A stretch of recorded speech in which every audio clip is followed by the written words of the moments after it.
Баршаларыңызға сәлем. Біз өте оңай жасалатын дәмді кекс жасаймыз. Оның құрамына 4 жұмыртқа қосамыз.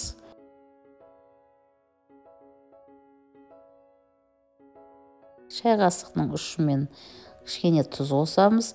1 пиаладай құм шекер қосамыз. Сөйтіп жақсылап көпіргенше араластырып аламыз. 50 грамдық майонезді қосып, бәрін араластырып аламыз. Майонездің үстіне міне ұн саламыз. Сөйтіп оны да жақсылап араластырып аламыз. Жуып дайындап қойған мейізімізді үстіне саламыз. Мейізбен әдемі болады.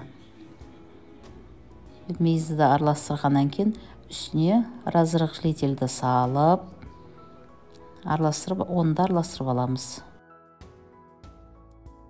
Өзінің арнайы кекстің формачкалары бар. Сол формачкаларға құйып шығамыз, бәрін бірдей қылып. 160 градуста пісіреміз.